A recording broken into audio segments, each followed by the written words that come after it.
Essa semana eu estava estudando um pouquinho sobre o Êxodo, que a gente ia conversar sobre isso, e achei algumas pesquisas, elas não estão comprovadas ainda, por isso que eu não coloquei aqui para vocês verem as fotos, mas eu achei tão tremendo aquilo.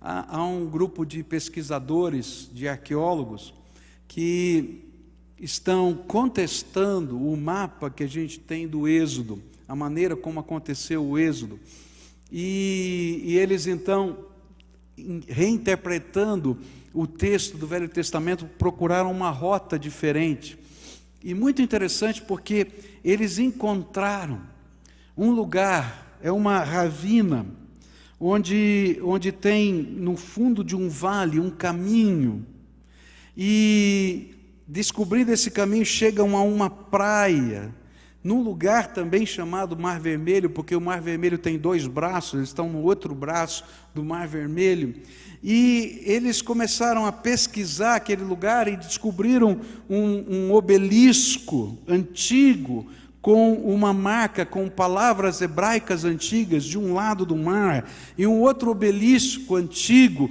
com essa outra marca, com palavras hebraicas também. E eles, seguindo aquela rota, eles viram que o local daquele braço de mar forma um banco de areia, que deve ter mais ou menos uns 4 metros de profundidade, enquanto depois tem uma grande profundidade ali. E aí eles começaram a traçar que o mar teria se aberto naquele lugar que tem uma ponte e que as pessoas poderiam passar para o outro lado. Encontraram uma montanha, descobriram um altar para um deus que parecia um boi, um bezerro, colocado num canto, e depois um outro altar, feito de pedras que não eram cortadas, no sopé de uma montanha. E eles disseram, talvez aqui seja o verdadeiro Monte Sinai. E aí então desceram os mergulhadores e olharam embaixo no fundo do mar e descobriram rodas de carruagens egípcias, com 8 aros, que eram a forma exata da época em que os judeus saíram do Egito. E estão estudando, isso é uma coisa muito recente, e estão estudando essa nova rota. Mas o que eu fiquei impressionado é que, se essa nova rota é verdadeira, aí eu consigo entender como Deus segurou os egípcios, porque eles entraram por aquela ravina, não tem para onde fugir, para a direita nem para a esquerda, porque tem uma grande escarpa, e o povo de Israel correu para aquela praia, e a nuvem, ou melhor, e a coluna de fogo se colocou no meio da ravina, e não tinha como atravessar, não dava para contornar, porque o Senhor estava segurando ali os exércitos. Queridos, Deus tem os meios de enfrentar os gigantes da nossa vida. Eu não tenho. E se Moisés quisesse enfrentá-los outra vez, com as armas que eles tinham, iriam perder. Mas ele precisava entrar na tenda, e ele precisava ali na tenda ouvir a voz do Espírito de Deus. Quer saber como os gigantes são derrubados? Entra na tenda. Mas não entra na tenda só para cumprir uma tabela devocional. Vai para essa tenda com um propósito. Senhor, eu quero te encontrar. Senhor, eu quero te ouvir. Senhor, eu quero ser cheio do teu Espírito. Senhor, eu quero experimentar as coisas tremendas que estão escritas na Bíblia. Queridos, estas coisas não estão guardadas só para algumas pessoas especiais. Se você lê a palavra de Deus em Atos capítulo 2, versículo 39, a palavra de Deus vai dizer para você que estas coisas do Espírito foram prometidas e dadas por Deus para aquele povo dos judeus, para os filhos deles e para todos quantos estivessem longe. E quando eu estava estudando esse texto, eu queria saber o que significa longe. Os comentaristas dizem assim, olha, pode ser longe no tempo, como também pode ser longe no espaço geográfico. E aí, sabe de uma coisa que veio no meu coração? Foi assim, foi para mim.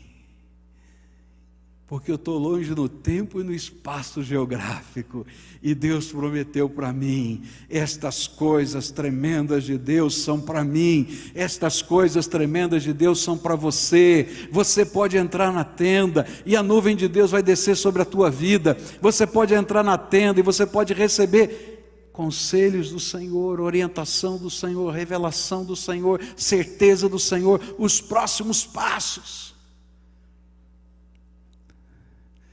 E sabe, enquanto você estiver ali na tenda, Deus vai estar moldando você, construindo você, porque quando entramos na tenda, Deus trabalha a nossa vida, e enquanto Deus trabalha a nossa vida, as pessoas vão olhar para nós e vão perceber que a nossa vida está sendo transformada. Querido, você tem alguém que você quer ver salvo na sua casa?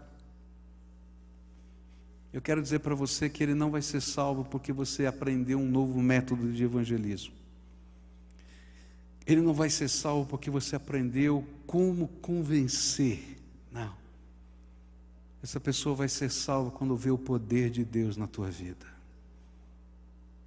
Essa pessoa vai ser salva quando os milagres de Deus começarem a acontecer na sua casa, quando começarem a ver que a graça de Deus está se derramando. Eles podem até se levantar e dizer, não creio nisso, mas na hora que os gigantes deles se levantarem, vão bater na sua porta e vai dizer assim, ora por mim, porque quando você ora, alguma coisa de Deus acontece. Eu não entendo muito.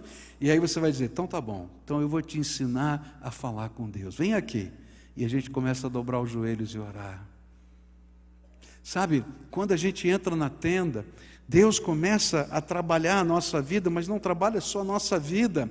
Nós começamos a construir na vida dos outros.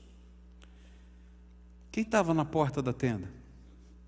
A Bíblia diz que quem estava na porta da tenda era Josué. E Deus estava preparando Josué para ser aquele que estaria conduzindo o povo no lugar de Moisés.